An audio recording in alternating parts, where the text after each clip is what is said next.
우시야 왕이 죽던 해에 내가 본즉 주께서 높이 들린 보좌에 앉으셨는데 그의 옷자락은 성전에 가득하였고 스랍들이 모시고 섰는데 각기 6 날개가 있어 그 둘로는 자기의 얼굴을 가리었고 그 둘로는 자기의 발을 가리었고 그 둘로는 날며 서로 불러 이르되 거룩하다, 거룩하다, 거룩하다, 만군의 여호와여, 그의 영광이 온 땅에 충만하도다. 이같이 화답하는 자의 소리로 말미암아 문지방의 터가 요동하며 성전의 연기가 충만한지라. 그때에 내가 말하되 화로다, 나여 망하게 되었도다. 나는 입술이 부정한 사람이요 나는 입술이 부정한 백성 중에 거주하면서 만군의 여호와이신 왕을 베었음이로다 하였더라. 그때에 그 스랍 중에 하나가 부젓가락으로 제단에서 집은 바 핀수칠 손에 가지고 내게로 날아와서 그것을 내 입술에 대며 이르되 보라, 이것이 내 입에 닿았으니 내 악이 체하여졌고 내 죄가 사하여졌느니라. 내가 또 주의 목소리를 들으니 주께서 이르시되 내가 누구를 보내며 누가 우리를 위하여 갈꼬? 내가 여기 있나이다. 나를 보내소서. 할렐루야. 우리 왕 되신 주님의 이름을 찬양합니다. 우리 그 하나님 앞에 우리 감사와 찬양과 영광과 존귀의 큰 박수 올려드리며 나아가겠습니다. 만군의 여호와 하나님, 만물의 주관자가 되신 주님의 이름을 찬양합니다. 온 땅에 충만한 주님의 영광을 높여 송축합니다. 아멘. 할렐루야. 네, 우리 하나님의 놀라운 은혜 가운데 우리 한 몸일 우리 포도의 성도들 한번 바라보시면서요, 오늘 이 시간 영상으로 예배하는 우리 전 세계 각지에 있는 우리 글로벌 포드 식구들을 향해서도 우리 한번 따뜻한 사랑과 격려와 축복의 박수를 서로에게 보내도록 하겠습니다. 주님의 놀라우신 은혜가 우리 모두에게 있게 되기를 주님의 이름으로 축복합니다. 할렐루야. 사랑하는 여러분, 성령 충만하십시오. 말씀 충만하시기를 축복합니다. 여러분, 속담 중에 이 빈소래가 요란하다라는 말이 있죠. 여러분, 인생이 비어있으면요, 삶은 요란한 소음의 허세를 만들어냅니다. 그러나 채워져 있으면, 가득 채워져 있으면 고요해요. 그 충만한 존재감이 오늘 저와 여러분의 것이 되기를 주님의 이름으로 축복합니다. 자, 우리 옆에 사람에게 이렇게 한번 축복하며 인사했으면 좋겠는데요, 주님으로 가득 채우십시오. 이렇게 한번 축복하시겠어요? 주님으로 가득 채우십시오. 네, 그 하나님의 것으로 충만하게 채워지는 저와 여러분 우리 모두가 되기를 주님의 이름으로 축복합니다. 우리가 오늘 함께 본 이 본문 말씀은 많은 성도님들에게 잘 알려진 내용이고 또 찬양 가사로도 많이 활용되는 말씀이죠. 바로 이사야가 본 하나님의 보좌의 환상인데요. 많이 알려지고 익숙한 내용이기는 하지만 사실상 우리의 이 현실 세계와는 거리가 좀 멀게 느껴지기도 하고요. 또 이 심리적인 거리 또한 그렇습니다. 더욱이 이사야가 본 환상의 그 내용 역시 너무나 거룩해서 그야말로 우리에겐 환상적이에요. 하지만 이 말씀을 묵상하면 묵상할수록 이것이 각자의 현실 세계에서 고군분투하며 살아가는 우리에게 얼마나 필요한 말씀인지를 깨닫습니다. 이사야 6장의 기록은 매우 독특하게 시작하고 있어요. 자, 1절 말씀입니다. 우시야 왕이 죽던 해에 내가 본즉 주께서 높이 들린 보좌에 앉으셨는데 그의 옷자락은 성전에 가득하였고. 여러분이 이사야 소명장으로 잘 알려져 있는 이 6장에서 특별히 우리가 주목해야 할 점이 있는데요. 바로 그 시작을 우시야 왕이 죽던 해에 라고 기록하고 있다는 것이죠. 자, 보통 선지서가 시대의 표지를 기록하기 위해서는 일반적으로 왕의 통치 기간 범위, 그러니까 재임의 시기 등을 언급합니다. 그래서 우시야 왕이 죽던 해가 아닌 그의 아들인 요담한 통치 1년, 요담이 즉위한 했을 때라고 표현하는 것이 일반적이죠. 자, 그런데 6장에 나타난 이사야의 기록은요, 왕의 재임 기간이 아닌 돌연 왕의 죽음을 언급하고 있어요. 그러니까 왕의 통치가 아닌 왕의 죽음을 기준으로 잡았다는 것이 매우 독특한 상황이라는 거예요. 자, 그렇다면 이사야에게 그리고 이 시대의 우시야 왕의 죽음이 어떠한 의미였길래 그가 지금 이 사건을 이렇게 주목하는 것일까요? 여러분, 역사적으로 우시아의 죽음은 매우 상징적입니다. 그는 오랜 기간 동안 유다를 다스렸고요. 그의 통치 기간 시기 유다의 힘이 절정에 올랐어요. 그러니까 우시아 전 이스라엘은 분열 왕국 이후에 점점 쇠퇴의 길을 걷고 있었는데요. 자, 그런데 우시아가 집권을 하자 50년의 재임 기간 동안 군사적으로도 경제적으로도 영토 확장에도 성공을 했죠. 그 주변 강대국 사이에서 늘 입지가 불안했던 남유다가 블레셋과 아라비아 지역을 공격해서 승리하면서 지금 주변 민족들이 더 이상 남유다를 공격하지 못할 정도로 강한 군사력을 갖추게 됐어요. 그러니까 예루살렘에 대한 방어 체계를 수립하고 군사력을 체계화했죠. 뿐만 아니라 농업과 목축이 발전을 했고요. 솔로몬 시대에 그 무역료를 되찾게 되면서 나라에 부와 안정이 들어왔습니다. 그러니까 이렇게 우시아 시기의 유다는 솔로몬 시대 이후에 제2번영을 누렸고요. 그러니까 온 나라는 우시아 신드롬에 빠졌어요. 사실 그럴만 하잖아요. 한 사람의 영향력, 한 사람의 통치력만으로 국가 운명이 달라졌으니까요. 그러니까 그 안에 속한 온 백성의 삶의 질이 완전히 바뀌었으니까요. 그는 온 나라, 온 국민의 모든 니즈를 충족시키는 사람이었습니다. 우시아는 이제 그들에게 결코 없어서는 안 될 사람이었어요. 그런데 그가 죽습니다. 그러니까 이 죽음은 그들에게 너무나 남다른 의미였어요. 우시아의 죽음은 유다에게는 단순한 슬픔과 상실이 아니라 세계관의 붕괴였어요. 그러니까 한 사람으로 인해서 가능했던 삶이 한 사람의 부재로 붕괴될 위기였으니까요. 그러니까 그의 죽음은 오랫동안 지속되던 자신들의 모든 안정과 번영의 근거가 무너져 내린 것 같은 깊은 절망감을 안겨줬습니다. 더욱이 지금 주변 국제 정세가 매우 격변하던 때였거든요. 그러니까 우시아가 죽던 해에 북방에 잔인하고 강력했던 아수르 제국이 팽창 정책을 펼치면서 지금 이 주변 세력들을 장악해 나가고 있었거든요. 그러니까 더더욱 우시아의 강한 지도력이 필요했는데요. 결국 유다 내부의 공백뿐 아니라 이러한 외부적인 압력을 견딜 내적인 힘이 무너져 내린 것이에요. 내부는 무너지고 외부는 밀려오고 안정의 시기는 끝났고 위기의 시기가 시작된 것이죠. 바로 우시아의 죽음으로 비롯된 시대의 전환이었어요. 여러분, 이것이 당시 시대 상황이었습니다. 왕이 죽었고 나라의 운명은 불투명해졌는데 제국은 밀려오고 있었어요. 바로 이것이 당시 이사야의 시대 감각일 거예요. 그리고 어쩌면 이것은 오늘날 우리가 느끼는 시대 감각이기도 합니다. 어떤 먼 이야기가 아니라 오늘 우리가 느끼는 생생한 현실 감각일 수 있어요. 안정은 무너졌고 미래에 대한 불안은 극심해졌으며 외부의 압력은 거셉니다. 그토록 바라던 일, 안정과 평화가 지속되길 원하는 현실적인 기반이 매일과 같이 흔들리고 무너지고 결국 끝이 나기도 합니다. 살아가고 버티는 것만으로도 쉽지 않은데 여러분, 이때 주어지는 외부적인 압력이 너무 큰 거예요. 그러니까 지금 내 안에 안정이 확보가 안 되었는데 지금 이 외부 세계의 변화와 그 위기가 내게 얼마나 큰 두려움인지 몰라요. 그런데 바로 이 현실적 불안과 절망 위에서 이사야는 오늘의 말씀을 열고 있는 것이죠.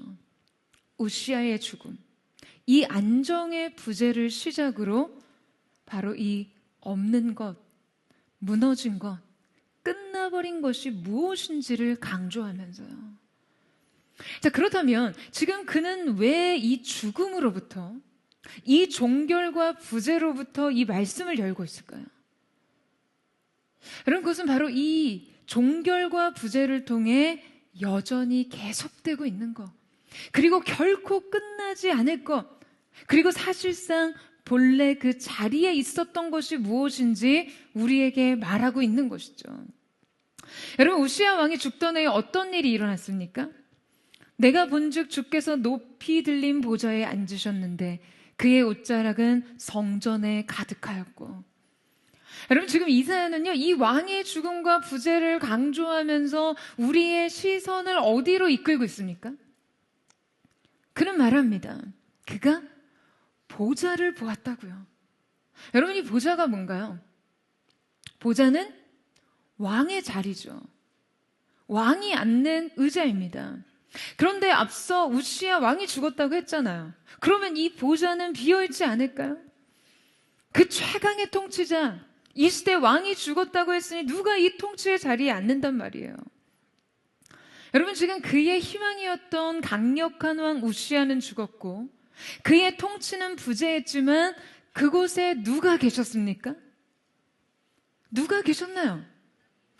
주께서 높은 보좌에 앉아 계셨고 그의 옷자락은 성전에 가득하다라고 기록하고 있어요.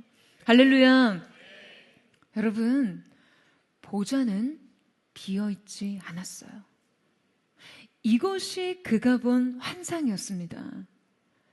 그는 보이는 왕의 부재와 성전에 가득 찬 진짜 왕의 임재를 병치시키면서 지금 여러분 이 의미를 훨씬 더 강조하고 있는 것이죠. 여러분, 저는 이 이사야의 환상을 묵상하면 묵상할수록 가슴이 너무나 벅찹니다. 이 부재의 시대에 드러난 그분의 임재가 말이죠. 여러분, 이사야는 하마터면 착각할 뻔했어요. 위기에 빠진 유다를 우시야가 통치해야 한다라고 생각했거든요. 유다가 되찾은 안정은 그의 권세 때문이라고 생각했거든요. 여러분, 그러나 유다의 진짜 왕은 누구셨습니까? 유다의 진정한 통치자가 여러분 누구예요? 바로 전능하신 여호와 하나님이시죠. 여러분, 아멘이세요? 여러분, 우리가 희망하고 추앙하고 의존하는 현실 세계의 권력은요, 그냥 하나님의 아래, 주님의 질서와 권위 아래 속한 것들입니다. 더욱이 위기의 시기에 하나님의 통치는 사라지는 것이 아니에요. 오히려 그분의 통치가 드러나는 순간이죠. 왕은 죽었지만 진정한 왕은 영원하십니다. 여러분, 이 말씀은요, 지금 단지 우시야 왕이 죽은 자리에 하나님이라는 어떤 대체 왕이 등장하는 장면이 아닙니다. 그보다 훨씬 더 근본적이고 급진적인 메시지예요. 이사야는 이때 비로소 원래 왕의 실체를 본 것이죠.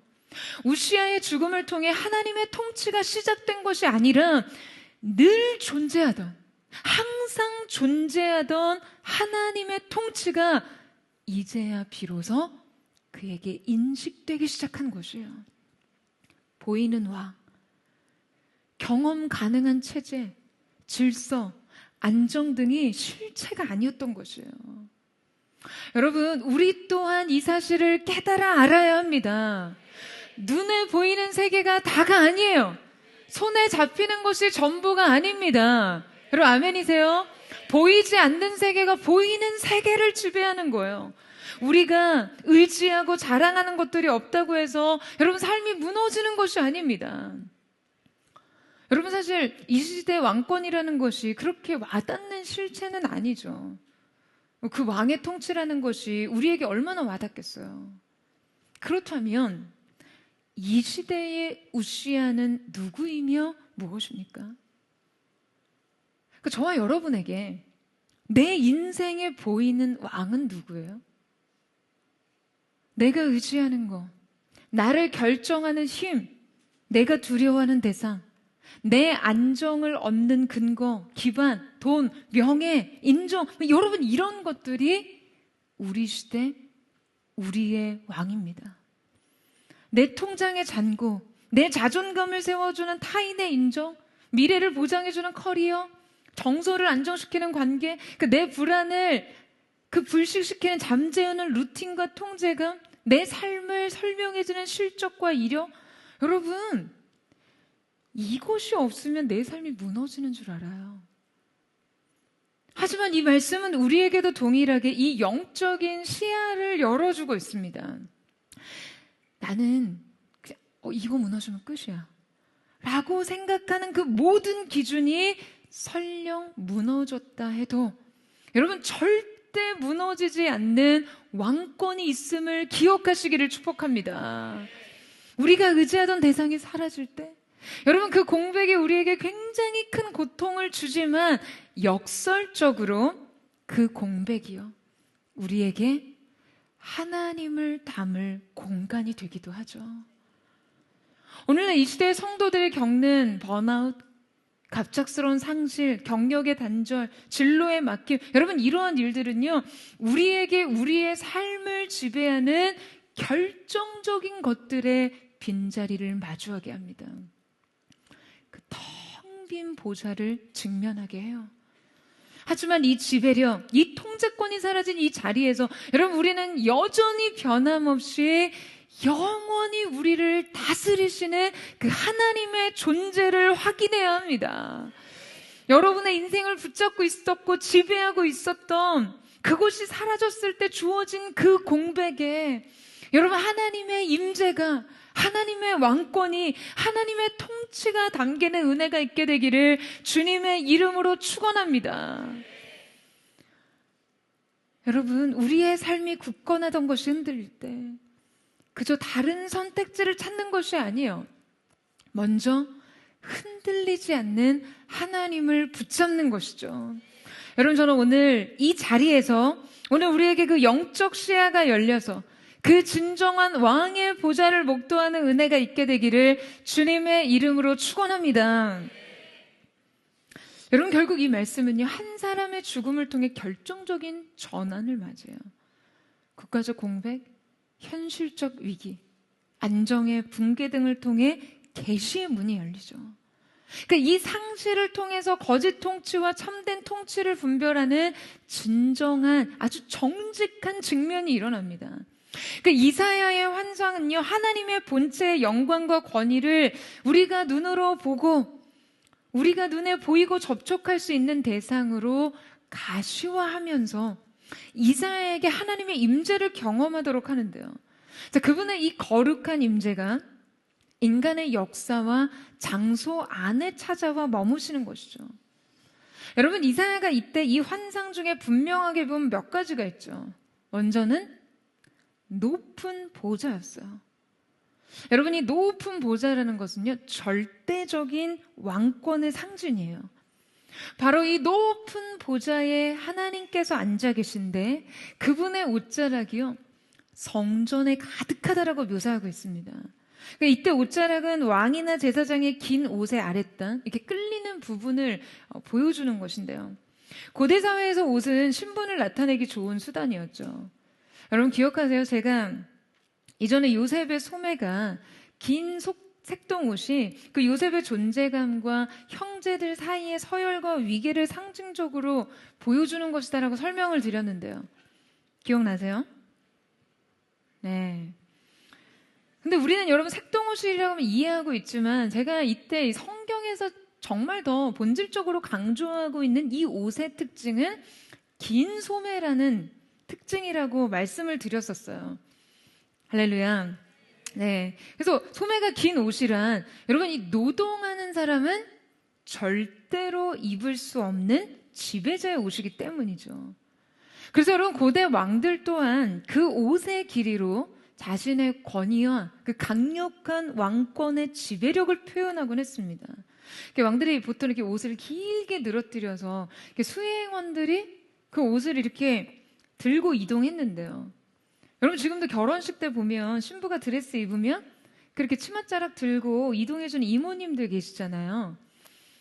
네, 여러분 신부들이 그런 옷 입으면 사실 이렇게 거동 자체가 불편해지죠. 그 옷을 입고 뭘 하겠어요? 뭐 일을 하겠습니까? 걷는 것도 불편할 텐데요. 그냥 그날 하루만큼은 그냥 그런 옷 입으면서 사람들에게 감탄과 찬사를 받는 존재로 자신을 높이고 뽐내는 거예요. 그러니까 나의 존재감만으로 아우라를 갖겠다는 거거든요. 당시 왕의 의복은 그 자체로 왕의 위엄과 권위를 드러내는 수단이었습니다. 그래서 고대 문화에서요, 옷자락을 자르는 것은 그 권위를 훼손하는 모욕적인 행동으로 간주됐고요. 그 옷자락을 붙잡는 것은 권위에 의존하겠다라는 의지를 표현하는 것으로 읽혔어요. 그래서 이 고대 전쟁에서 승리한 왕은 전리품으로 각국의 이 적국의 옷감을 취해서 자신의 옷을 길게 늘어뜨리기도 했습니다. 그리고 옷자락의 길이와 옷자락이 미치는 범위는 그 권위와 영광의 크기를 상징해요. 그런데 지금 그 하늘의 높은 보좌에 앉으신 하나님의 옷자락이 여러분 어떤 상태로 표현되어 있나요? 여러분 어떤 상태로 표현되어 있어요? 그분의 옷자락은 성전에 가득 차 있습니다. 그러니까 이 하늘과 땅의 모든 공간, 이 공간을, 이 성전의 공간을 하나님의 영광과 임재가 완전히 장악하고 있는 것이죠. 할렐루야. 여러분 그 공간에는 하나님 외에 다른 어떤 존재의 힘과 권위가 들어설 수 없었어요. 하나님께서 모든 역사의 승리자이시며 최종적인 통치자이심을 확증하는 것입니다. 더 나아가서 이 환상이 보여주는 구체적인 장면들을 살펴볼 텐데요. 자, 우리 함께 2절에 4절 말씀을 같이 읽겠습니다. 시작.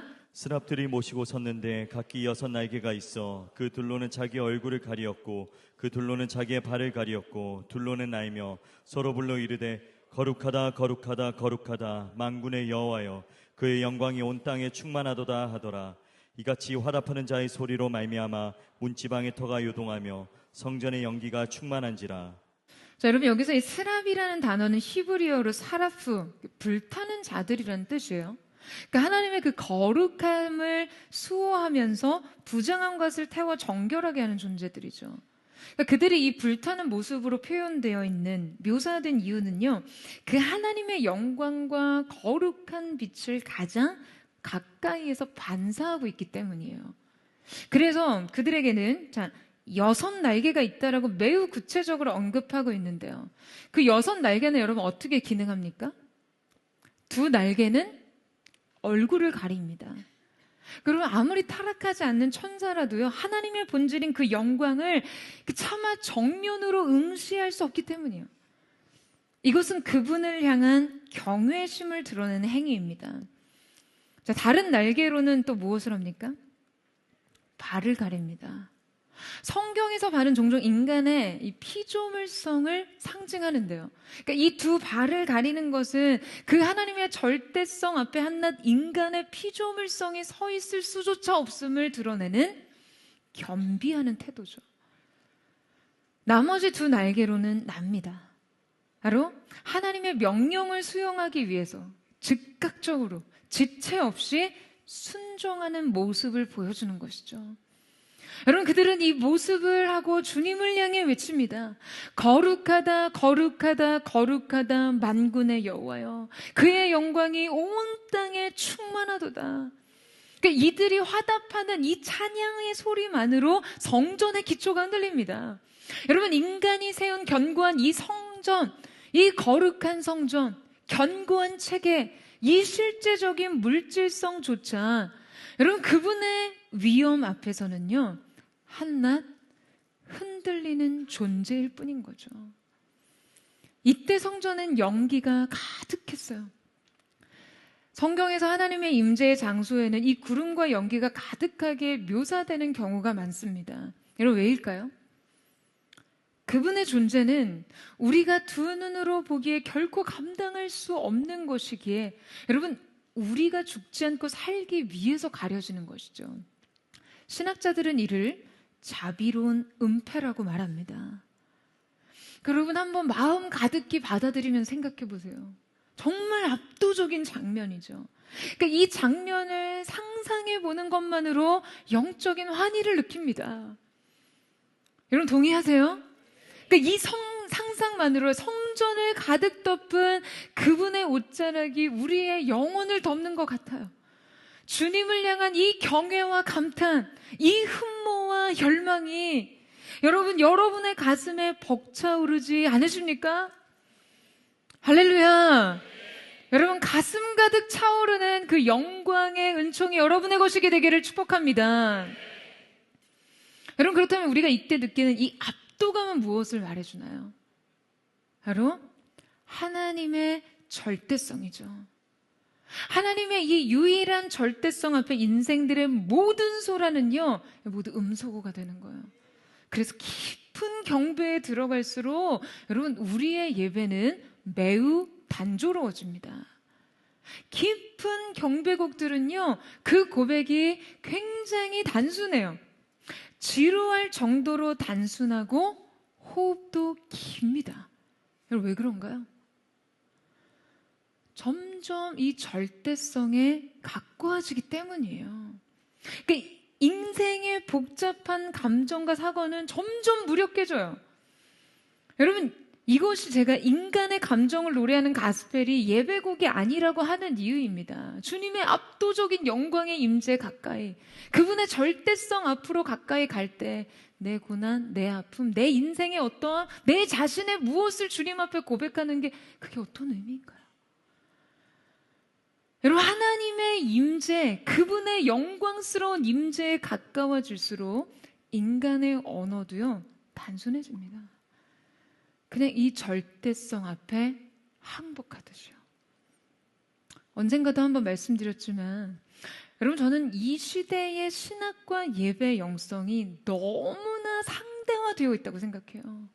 하나님을 너무나 친근한 존재로 묘사하면서 그분을 사람들의 온갖 필요와 온갖 자기 중심성과 욕망의 대상으로 만들어 버렸습니다.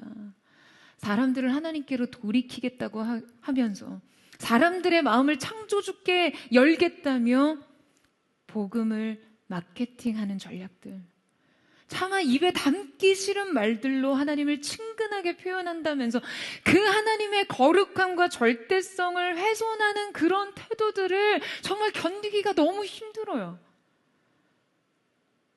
여러분 언제부터 하나님이 이렇게 쉽고 편한 존재가 되었습니까? 과연 한낱 인간인 우리가 하나님 앞에서 이렇게 입맛대로 편한 대로 표현해도 되는 걸까요?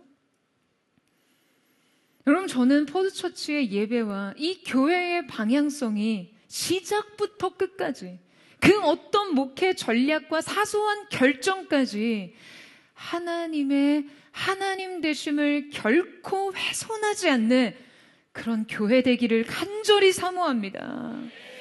하나님의 가장 가까운 곁에서 하나님 가장 가까이에서 예배하던 이 거룩한 존재들조차 주님을 정면으로 응시조차 할 수 없는 이 친밀한 거리가 방종과 무례함이 아닌 더 철저한 경애와 겸비함으로 표현됐다라는 사실을 여러분 언제나 우리의 가슴에 새기고 예배하기를 주님의 이름으로 축복합니다.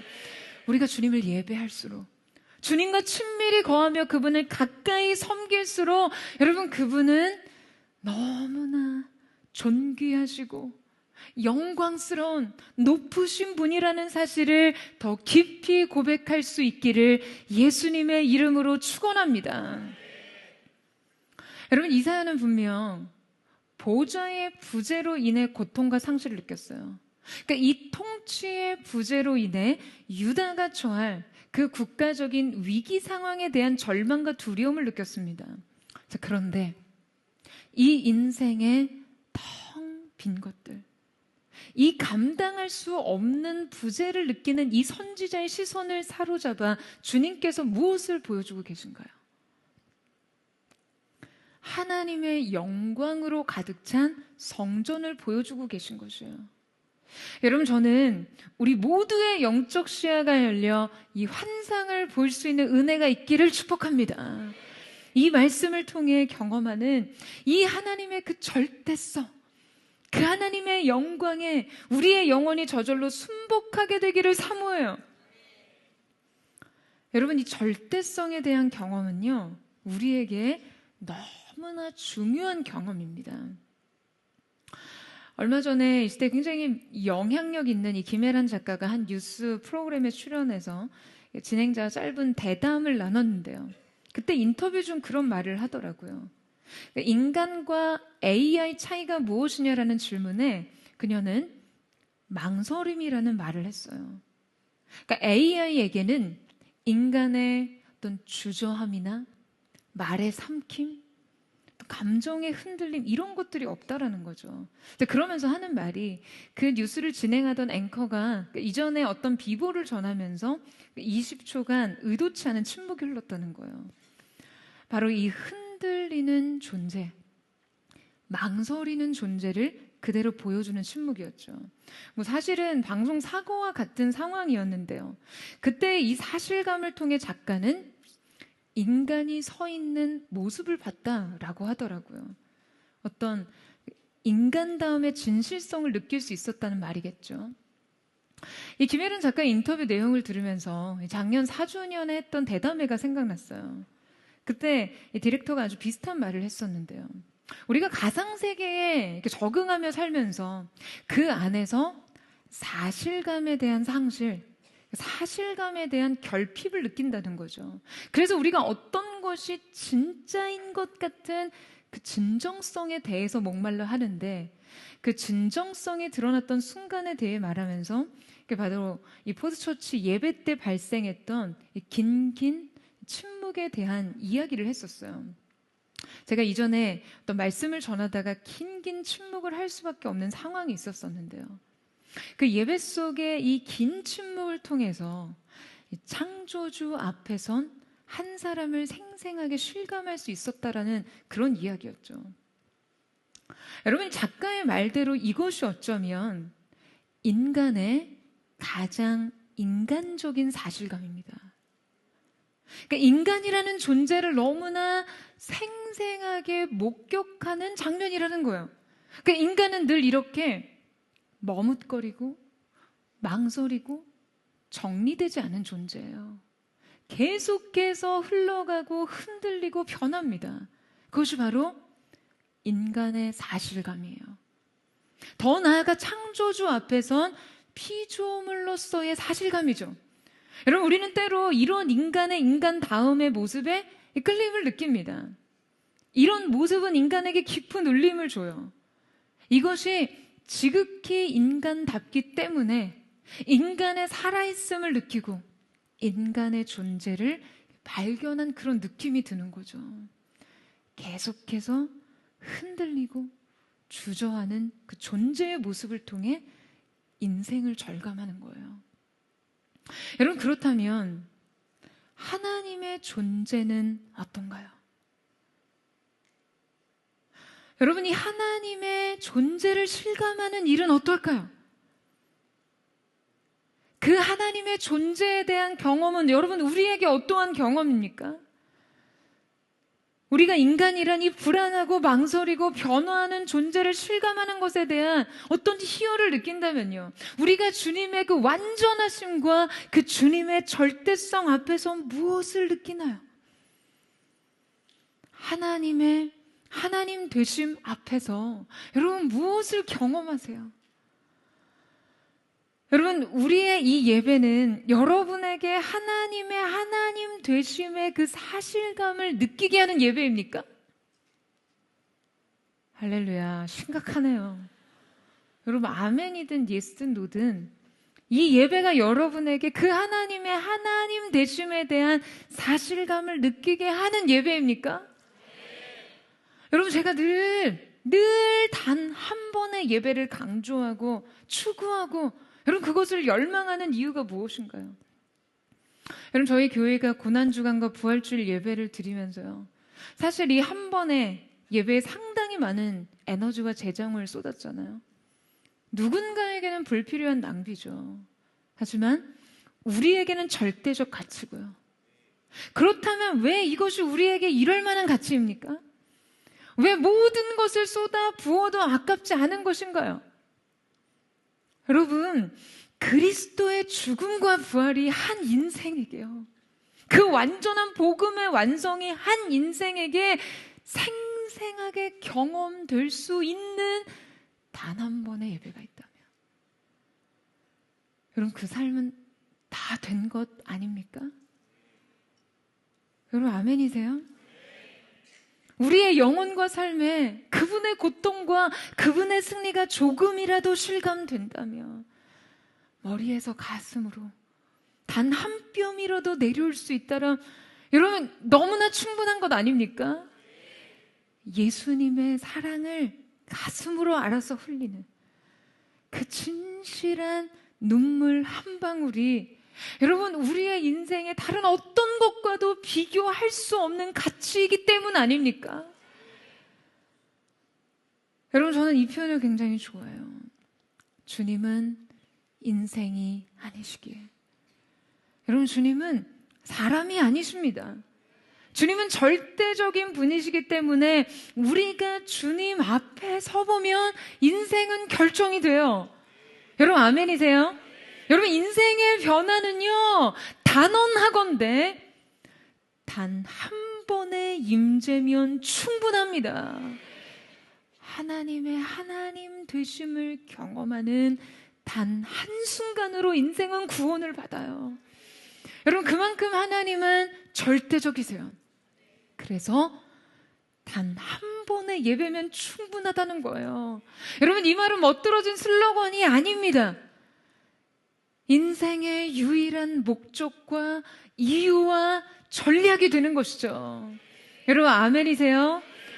여러분 오늘 함께 드리는 이 예배도 여러분에게 그 단 한 번의 예배적 경험으로 새겨지기를 예수님의 이름으로 축원합니다. 이제 주님의 이 절대성 앞에 이사야는 여러분 어떻게 반응하나요? 자, 우리 5절에서 7절 말씀을 같이 한번 읽겠습니다. 시작. 그때 내가 말하되 화로다 나여 망하게 되었도다. 나는 입술이 부정한 사람이요 나는 입술이 부정한 백성 중에 거주하면서 만군의 여호와신 왕을 베었음이로다 하였더라. 그때 그 스랍 중에 하나가 부젓가락으로 제단에서 집은 바 핀 숯을 손에 가지고 내게로 날아와서 그것을 내 입술에 대며 이르되 보라 이것이 내 입에 닿았으니 내 악이 제하여졌고 내 죄가 사하여졌느니라 하더라. 자, 여러분 주님의 이 거룩함과 그 영광 앞에서 이사야는 즉각적으로 지금 어떻게 반응하고 있습니까? 이사야의 가장 1차적인 반응은요 사실상 찬양이 아니라요 자신에 대한 사망 선고였습니다. 여러분 왜 그럴까요? 그 하나님을 뵙고 나니 그 앞에 선 자신의 존재가 자신에게 발각됐기 때문이죠. 자기가 죄를 지었기 때문에 두려운 것이 아니라요 그 하나님의 거룩을 보았기 때문에 자신이 죄인인 줄을 그냥 깨닫는 거죠. 그분을 보고 자신을 보니 자기는 그냥 망한 거예요. 죽어야 돼요. 이때 여러분 히브리어 니드메이티라는 이 표현은요 그냥 실패하고 죽는다 이런 의미의 정도가 아니라 그냥 아예 존재가 소멸되고 끊어진다는 매우 극단적인 표현입니다. 여러분 이것이 가장 정직한 인간의 반응이에요. 그는 자신이 입술이 부정한 사람이라고 말하죠. 근데 여러분 생각해 보세요. 왜 하필 입술이 부정한 사람이라 입술이 부정하다라고 하는 걸까요? 여러분 그럼 뭘 하는 사람입니까? 이사야가 뭘 하는 사람이에요? 선지자예요. 하나님의 말씀을 대언하는 사람이죠. 그러니까 그에게 입술은요 그 입의 말은 자신의 사명이자 자부심이었어요. 자기 삶의 열매였습니다. 그런데 자신이 가장 자신하고 자부하던 부분조차도 하나님 앞에서 가장 부정한 것으로 전락하는 거죠. 그 인간의 그 어떤 도덕성조차 하나님 앞에서 너무나 초라하고 너무나 추한 것이 될 수밖에 없다는 거예요. 여러분 그리고 나서 비로소 무엇을 고백합니까? 부정한 백성 중에 거주하면서라는 말은 어떤 의미인가요? 여러분 이사야는요 유다 공동체의 죄를 말씀으로 정죄하던 사람이었어요. 그런데 하나님 앞에서 서니까 자신이 유다 백성보다 조금 더 나은 사람이던가요? 유다 백성보다 거룩하고 온전해요? 아니요. 그냥 다 거기서 거기예요. 인간이 하나님 앞에 서면 할 수 있는 정직한 고백은요 두 손 들고 주님 저도 공범입니다. 이것을 자백하는 일뿐이에요. 여러분, 진정한 영적 각성은요, 타인을 정죄하면서 나의 거룩과 온전함을 지키는 것이 아니라 타인의 죄와 연약함에서 나의 부족을 발견하는 것입니다. 그리고 이사야에게 인식의 가장 결정적인 전환이 일어나죠. 자, 여러분 보세요. 그가 뭐라고 고백합니까? 만군의 여호와이신 왕을 배웠음이로다. 앞서 이사야는 하나님을 주라고 표현했죠. 그런데 바로 이때 그는 그분을 왕으로 표현하고 있습니다. 단순히 신적인 존재로서만이 아니라 자신에 대한 절대적인 통치를 고백하는 것이죠. 이사야는 무너집니다. 왕을 보았기 때문에. 진정한 왕을 보았기 때문에 그는 진정한 삶의 비밀을 깨닫게 되는 것이죠. 여러분, 바로 그때 어떠한 일이 일어납니까? 하나님께서 이사야가 스스로 정결할 수 없는 존재임을 아시기에 제단에서 숯을 가져와서 입술에 대십니다. 이 제단이란 희생 제물의 피가 뿌려진 곳이죠. 그러니까 이 불은 희생 제사를 통과한 불이에요. 그리고 그 불은 숯이 그 입에 닿자마자 하나님께서는 이사야에게 죄사함을 선언하십니다.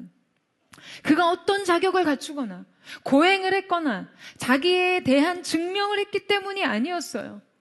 하나님께서 준비하셨고 결정하셨고 주도하신 그 은혜가 그에게 베풀어졌기 때문이죠. 할렐루야. 그런데 여러분, 하나님께서 왜 이때 이 불붙은 숯을 가지고 그의 입술에 대셨을까요? 이때 이 불은 심판과 정화를 표현하지만요, 왜 그 불을 굳이 그에게 직접 접촉시키신 것일까요?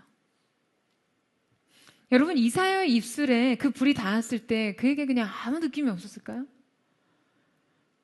여러분, 생각해 보세요. 입에 불이 닿았으니까 여러분이라면 어떻게 하시겠어요? 여러분이라면 어떻게 하시겠어요? 아, 뜨거 안 하시겠어요? 와, 여러분 되게 멘탈 강하시네요. 막 불이 입술에 닿든 어디 닿든 막 상관도 없이 굉장히 평정심을 유지하시겠어요? 입술에 닿자마자 아니요, 뭐 뜨거라고 할 수도 없었을 거예요. 그냥 비명만 질렀을 것 같지 않으세요? 여러분, 이 불이라는 것은요, 그 어느 것보다도 인간에게 너무나 즉각적인 반응을 이끌어내지 않습니까? 어떤 존재의 물성이 불보다 더 즉각적이고 확실할 수 있을까요? 되자마자 우리가 반응하게 되잖아요. 자, 그러니까 이사야가 처한 현실, 왕이 죽고 나라가 망해가는 이 현실보다 더 뜨겁고 더 생생한 현실이 그의 입술에서 감각적으로 경험된 것이죠. 환상이요. 현실보다 더 생생한 현실로 전도된 것이에요. 그는 아마도 이제 이 환상을 현실보다 더 현실적으로 받아들이게 됐을 거예요. 여러분, 인간은요, 자신이 실제라고 느끼는 것에 의해서 움직입니다. 무엇이 더 큰지, 더 강력한지, 더 두려운지, 더 안전한지. 이제 그는 이 환상 가운데 보여주신 진정한 왕의 현존을 그가 처한 국가적 현실보다 더 생생한 실제라고 느낄 수 있었어요.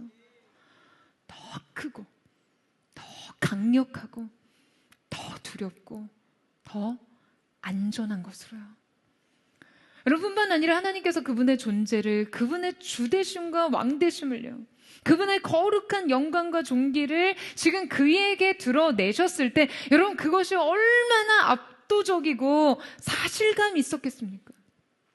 그렇다면 그분으로 인해 자신의 악이 제하여지고 자신의 죄가 사하여졌다는 이 속죄의 은혜 또한 여러분 생각해 보세요. 이사야에게 생생한 사실감으로 필요하지 않았을까요? 주께서 이 심판의 불, 정화의 불을 그의 입술에 대심으로 인해 이사야의 자기 존재에 대한 현실 감각이 열렸을 거예요. 그리고 그 순간 그리고 주님께서 이제 내 악이 제하여졌고 내 죄가 사하여졌다라고 선언하십니다. 이 용서와 죄사함의 선언이 그에게 얼마나 사실적이었을까요? 또한 이 고통의 그 감각이 여러분 동시에 역설적으로 나는 살았다라는 그 확신이 되었을 테고요. 여러분, 하나님께서는 하나님의 존재를 그에게 계시하신 것 같이 그에게 베풀어진 죄사함의 은혜까지도 그의 가장 생생한 현실적 감각 안에 경험되게 하셨습니다.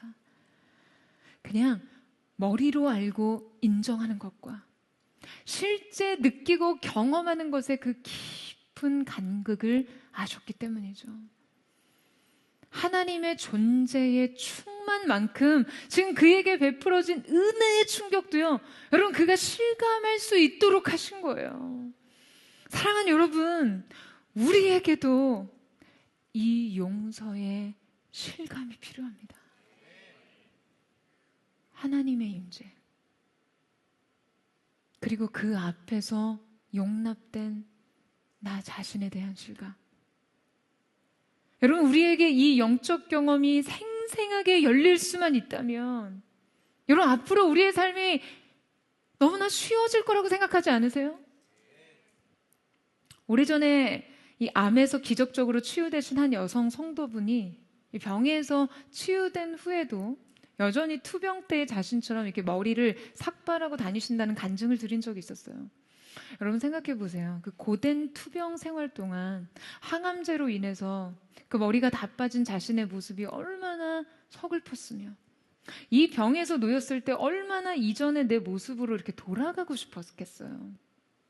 그런데 시한부의 삶에서 기적적으로 치유된 후 그분은 이렇게 머리카락이 다 자라고도 계속해서 그 머리를 밀어버리신대요.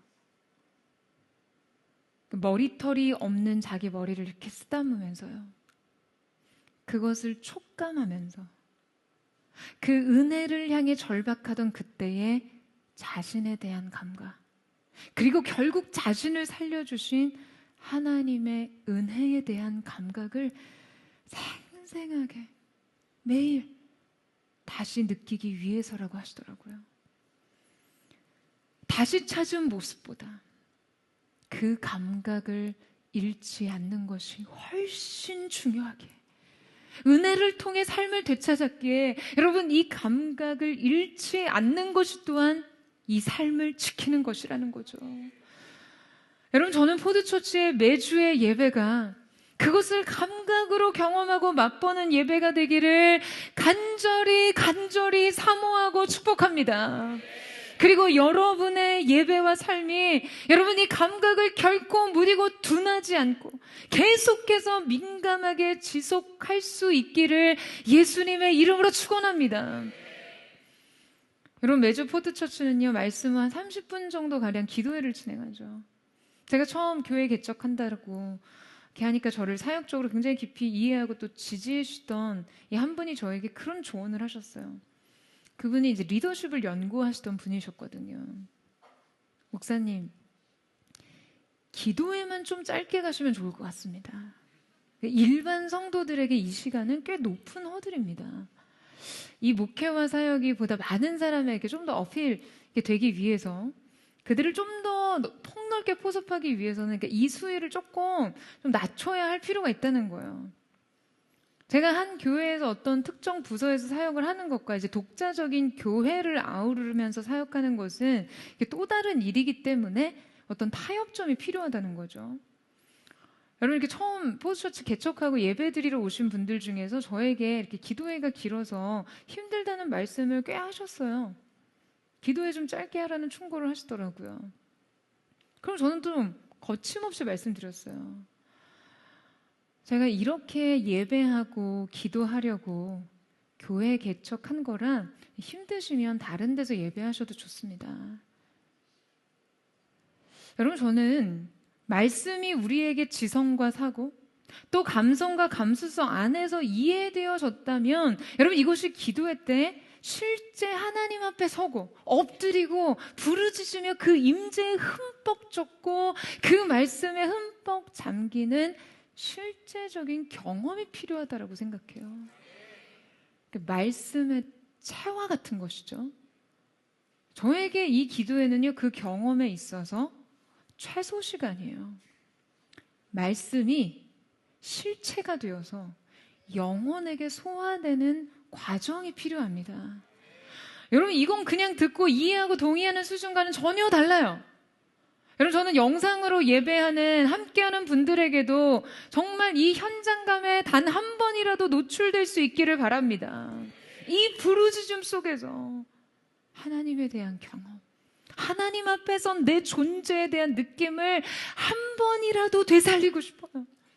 여러분, 바로 이 감각이 살아있는, 여러분, 그 뛰는 심장을 통해서, 하나님을 향해 든 그 두 손을 통해, 하나님 앞에 꿇은 그 두 무릎을 통해 하나님은 새 일을 하시기 때문이죠. 그 감각은 바로 그의 사명과 부르심에 연결됩니다. 여러분, 주님은 이제 이사야를 부르세요. 우리 마지막으로 함께 8절 말씀을 같이 한번 읽겠습니다. 시작. 내가 또 주의 목소리를 들으니 주께서 이르시되 내가 누구를 보내며 누가 우리를 위하여 갈고 하시니 그때 내가 이르되 내가 여기 있나이다 나를 보내소서 하였더니. 여러분, 하나님은 이제 그를 부르십니다. 이 시대 하나님의 말씀을 대언할 자로, 그분의 통치를 대행할 자로, 그리고 그 사명은 그분의 통치를 가장 살아있는 감각으로 경험한 그의 입술을 통해서 펼치세요. 여러분, 저는 이 부르심 자체가 너무나 감동적이에요. 여러분, 사실 고대 문화와 배경에 대한 이해를 가지고 이 말씀을 보면요, 이 장면 자체가 지금 상당히 의아한 일처럼 보입니다. 왜 그럴까요? 여러분, 고대 사회에서요, 스승이 제자를 부르는 경우는 없습니다. 모세가 여호수아를 부르고 엘리야가 엘리사를 불렀나요? 아니죠. 고대 세계에서 제자가 되는 과정은요, 제자가 스승을 찾아가서 나를 제자로 받아달라고 요청하는 것이 보편적이었어요. 보통 제자의 수행과 고행을 통해 스승은 제자의 자격을 심사해서 선택을 하죠. 근데 여러분 보세요. 예수님께서는 제자들을 직접 부르시죠. 고기 잡는 베드로에게 세관에 앉은 마태에게 직접 찾아가셔서 나를 따르라고 부르셨습니다. 이것은 당시 사회적인 통념을 깨는 매우 파격적인 주도권의 행사예요. 요한복음 15장 16절에도 예수님의 사역의 의도가 분명하게 제시됩니다. 너희가 나를 택한 것이 아니요 내가 너희를 택하여 세웠나니. 할렐루야. 여러분, 부르심의 주체는요, 오직 주님이심을, 또한 이 부르심의 근거는 우리의 자격이 아닌 그분의 선택이심을 강조하시는 것이죠. 여러분, 저는 이 부르심이 늘 떨립니다. 그냥 주님이 우리를 부르셨다라는 그 사실만으로도 떨려야 해요. 여러분, 하나님의 부르심만큼은 절대 주님께서 우리를 부르시지 않는 한 우리 편에서 먼저 시작될 수 없는 것이니까요. 자격 없는 나를 부르신 주님의 은혜, 조건 없이 나를 선택하신 주님의 은혜, 여러분, 이 은혜가 오직 하나님 편에서, 오직 하나님 편에서 우리에게 행사되고 있다라는 사실이 여러분 너무 놀랍지 않으세요? 사랑하는 여러분, 우리를 통치하시고 다스리시는 그분의 완전한 왕권, 그 절대적인 권위, 그 거룩한 보좌 위에서 지금 하나님께서 우리를 부르십니다. 오늘 이 영광스러운 부름 가운데 여러분의 대답은 무엇입니까? 이사야처럼 Here I am. 주님, 내가 여기 있습니다. 나를 보내십시오. 나를 사용하여 주십시오. 여러분, 그 응답이 이 부름의 완성이 되기를 주님의 이름으로 축원합니다. 이 시간에 함께 찬양하며 기도하며 주님 앞에 나아가기를 원합니다. 사랑하는 주님, 우리의 인생의 그 많은 현실의 현장 속에서 때로는 우리의 보이는 왕, 우리 인생의 우시아의 죽음을 통해 그 고통스러운 공백의 자리에 하나님 당신의 임재를 담게 하신 주님을 바라봅니다. 오늘 우리가 주님 앞에서 우리의 영안이 열려 주님의 영광스러운 보좌를 목도하게 하시고 단 한 번의 예배가 인생을 변화시키듯 그 제단의 숯불로 우리를 정케 하시고 우리를 쓰시겠다고 말씀하시는 하나님의 영광스러운 부르심 앞에 우리가 기쁨으로 아멘하며 내가 여기 있습니다라고 주 앞에 반응할 수 있는 하나님의 사람들로 서게 하여 주시옵소서. 우리 이 시간 우리 사모하는 마음으로 주님 내 영안을 열어 주를 보게 하소서. 우리 그 마음 고백하며 주님 보좌 앞으로 함께 나아가기를 원합니다. 주께서 높은 보좌에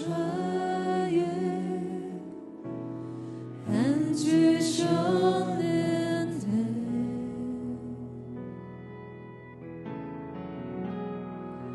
그 옷자락은 성전에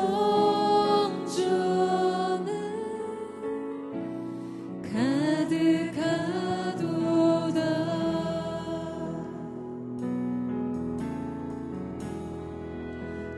천사들이 모여서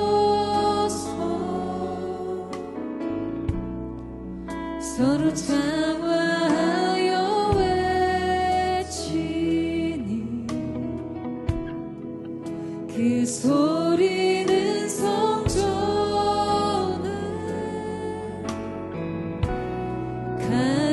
가득하도다.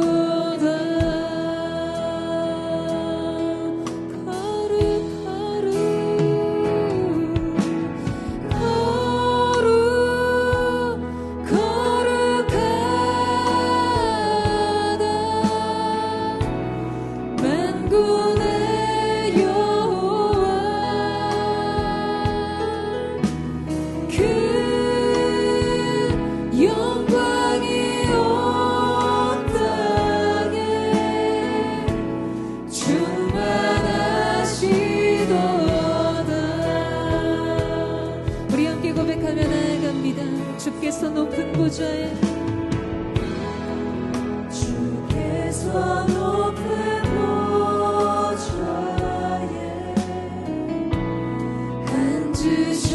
앉으셨는데 그 옷자락은 성전에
보좌를 향해 거룩하다 거룩하다 만군의 여호와여 그의 영광이 온 땅에 충만함을 선포합니다.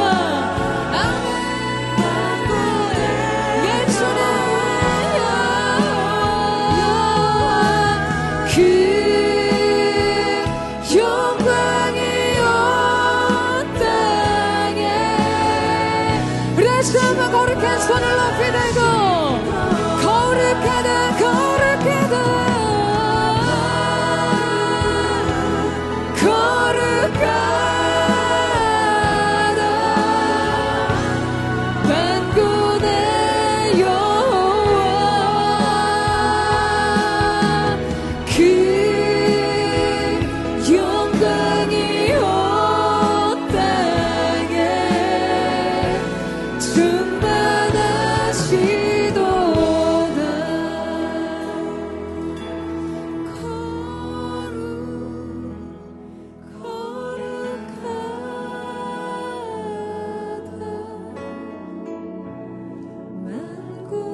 사랑하는 여러분, 인생의 고통스러운 상실의 공백이 생길 때, 내 인생을 지속하게 했던 그 평안과 그 안정의 기반이 무너졌을 때, 내 인생에 보이는 왕 우시아가 죽었을 때, 여러분, 우리는 정작 무엇을 인식하며 무엇을 발견하게 됩니까? 그저 절망인가요? 여러분, 그저 여러분의 인생 속에 그런 순간에는 그저 슬픔과 낙심뿐입니까? 아니, 여러분, 저는 오늘 이 시간 주께서 우리의 눈을 열어 진정한 왕의 보좌를 보게 하시기를 축원합니다.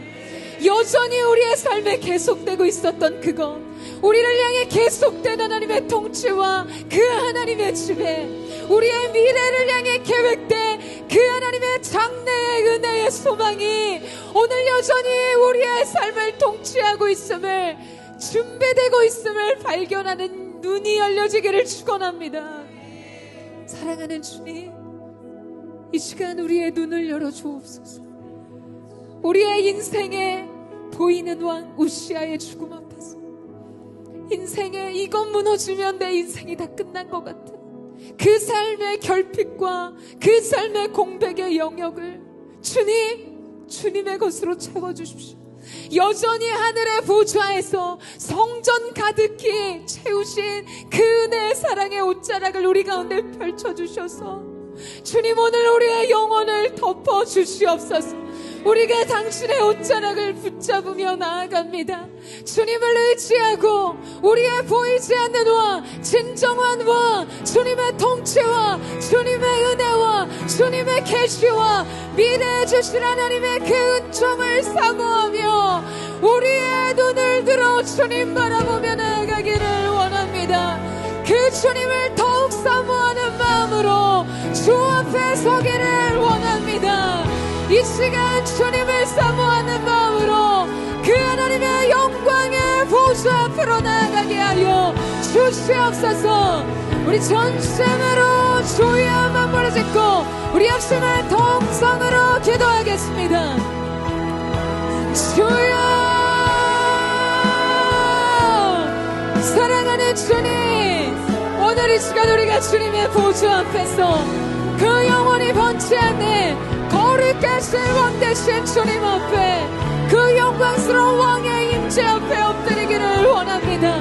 내 인생의 우시아가 죽었을 때 나의 좌절과 두려움과 상실과 고통의 공백을 압도적인 진정한 왕, 나의 영원한 왕이 되시는 주님의 통치로 채워주시고, 오늘 우리의 눈을 여셔서 우리의 인생 보이지 않는 세계가 이 보이는 세계를 지배하고 있었음을 깨닫게 하시고 주님을 다시 바라볼 수 있도록 역사하여 주시옵소서. 우리의 눈을 열어 주시옵소서. 그 보좌로 더 가까이 나아가게 하여 주시옵소서.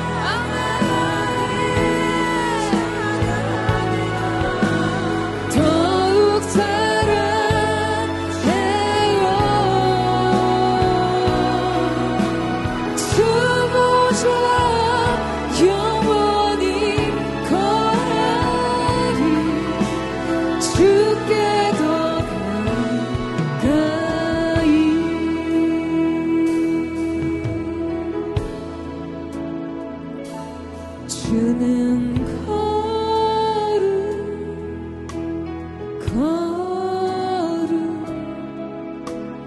오직 주님만이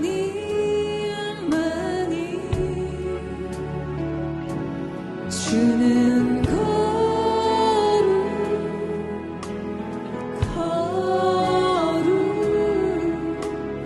영광 받으소서. 주는 거룩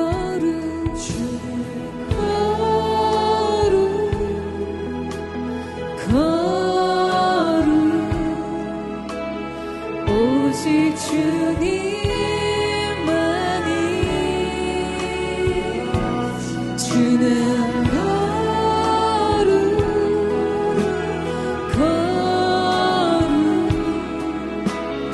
영광 받으소서.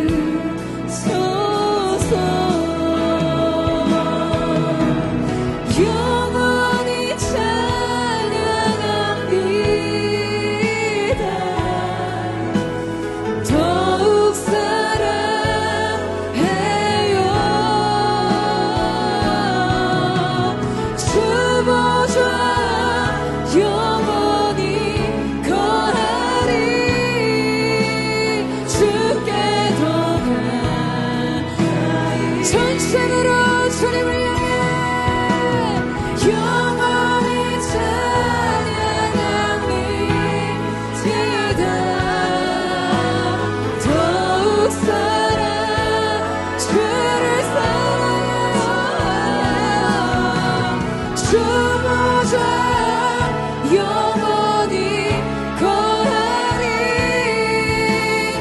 주께 우리 거룩한 손을 높이 들고 영원히 찬양하여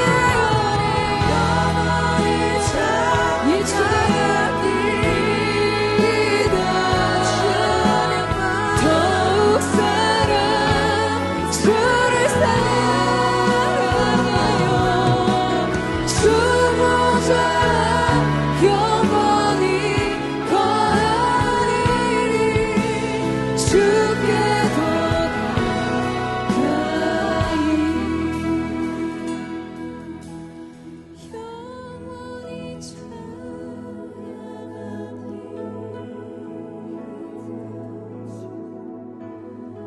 더욱 사랑해요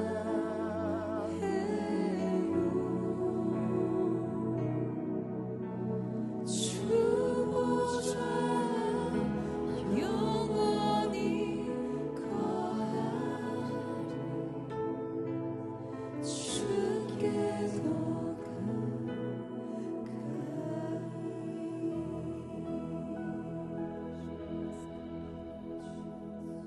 사랑하는 주님, 우리가 갈망합니다. 주님, 오늘 이 시간 우리가 열망합니다. 주님의 거룩한 접촉을 사모합니다.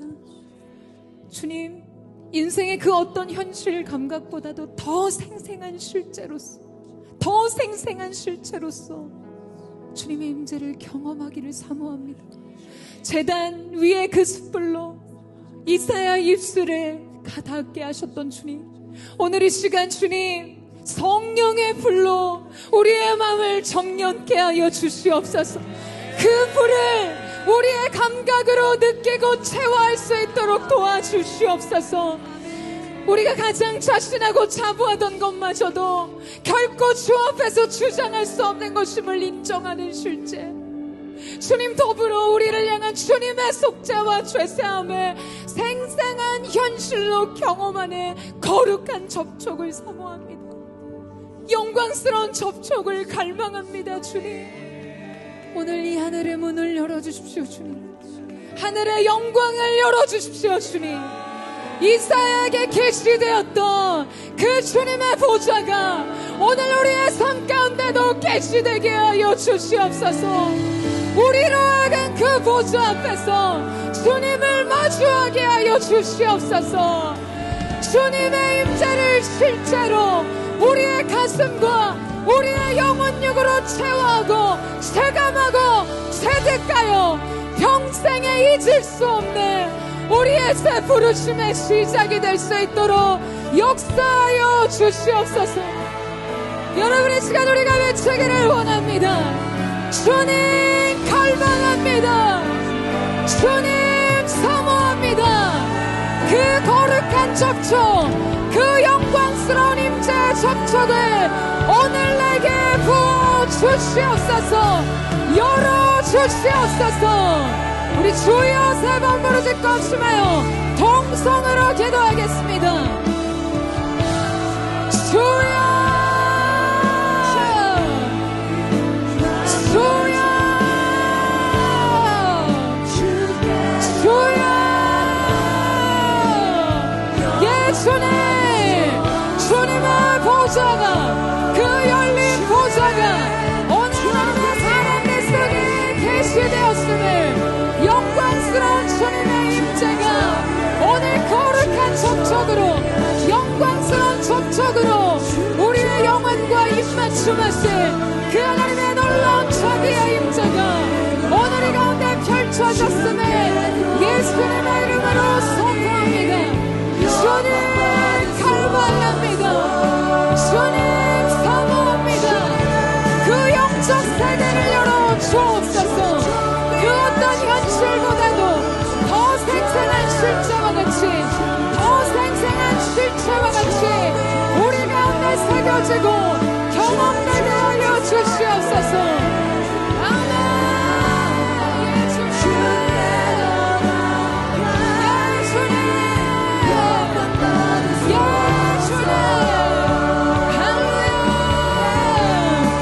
주는 존귀하신 분,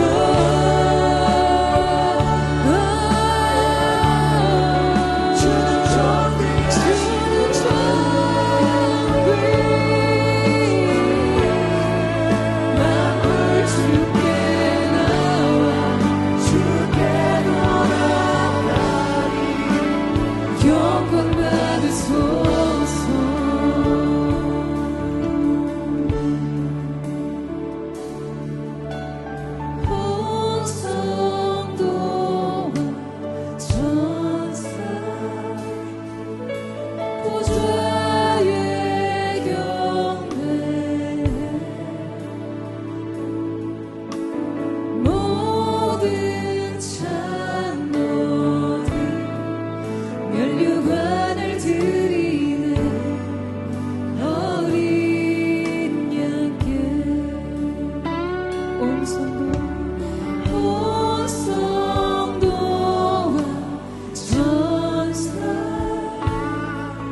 주시옵소서. 우리의 면류관을 들어 주님을 찬양하며 높입니다. 예, 주님 영광 받으소서. 주는 존귀, 주는 존귀하신 분, 주는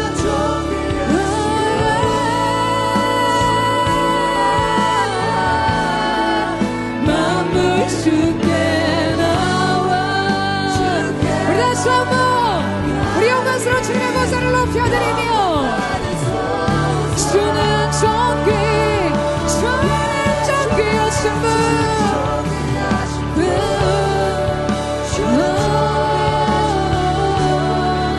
주는 존귀하신 분,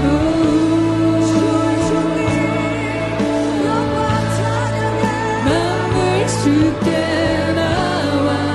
주께 돌아가니 영광 받으소서.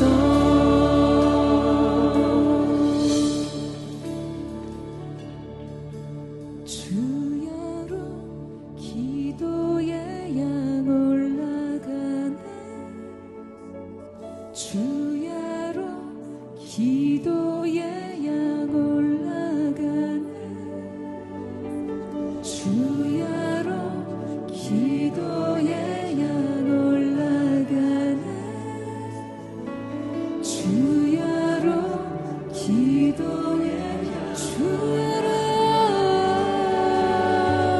주야로 기도의 양 올라가네. 주야로 기도의 양 올라가네. 주야로 기도의 양 올라가. 주야로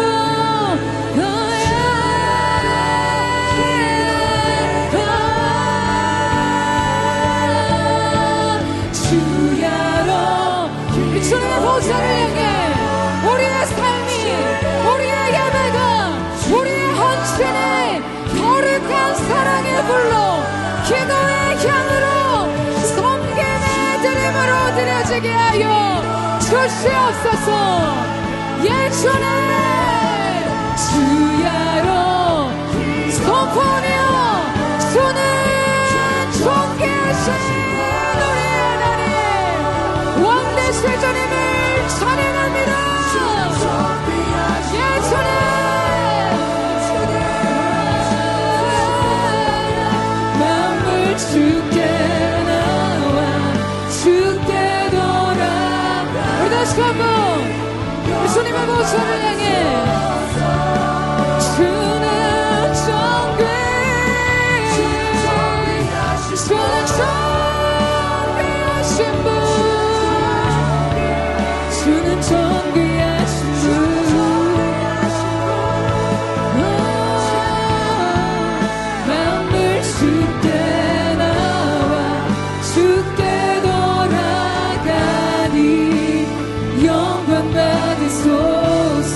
오늘 이 시간 우리를 부르신 하나님의 영광스러운 부르심 앞에 오늘 여러분의 응답은 무엇입니까?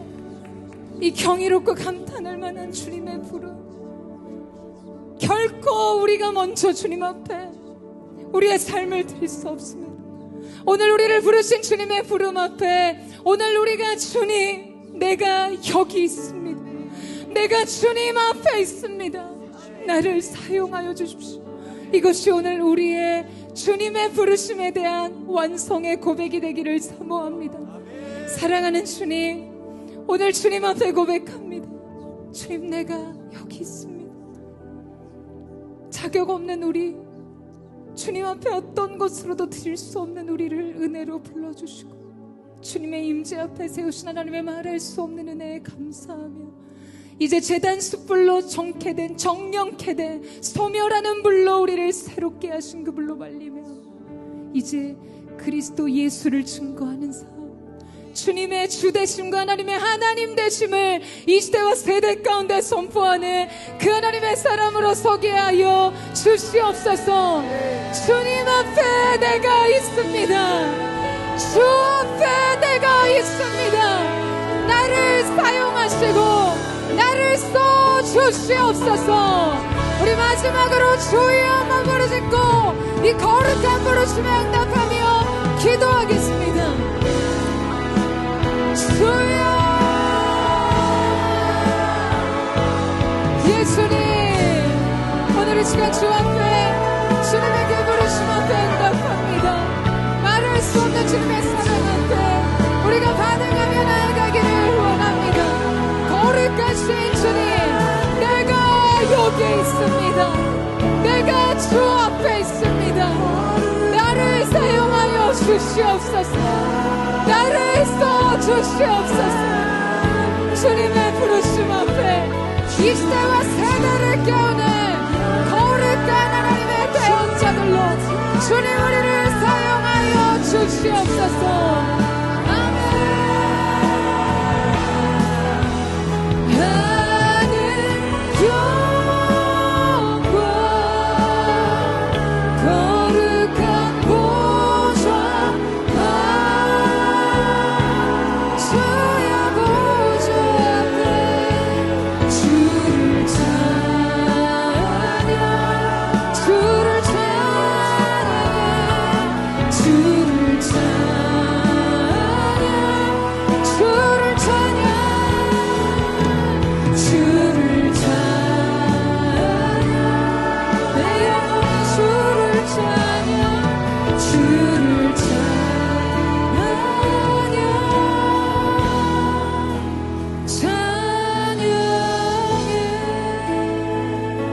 우리를 불러주신 영광스러운 주님, 거룩하다 거룩하다 거룩하다 만군의 여호와여, 주의 영광이 온 땅에 충만함을 선포합니다. 주님, 주님 앞에 불타는 스랍들과 같이 두 날개로는 자신의 얼굴을 가리는 주를 향한 경외함으로, 두 날개로는 자신의 발을 가리는 그 하나님 앞에서의 겸비함의 태도로, 두 날개로는 날아오른 주님이 언제든 명령하시면 지체 없는 순종으로 주를 따르겠다라는 순종의 고백으로 우리도 주 앞에서 주를 위해 살기를 원합니다. 오늘 그렇게 기쁨으로 우리의 삶을 주님 앞에 드리니 주님 받으시고 영광을 받아 주시옵소서. 그렇게 영광스러운 주님의 보좌를 높여 찬양하며 존귀하신 예수님의 이름으로 기도드립니다. 아멘. 우리 영광스러운 주님, 거룩하신 주님 앞에 우리 감사와 찬양과 사랑의 큰 박수 올려드리며 나아가겠습니다.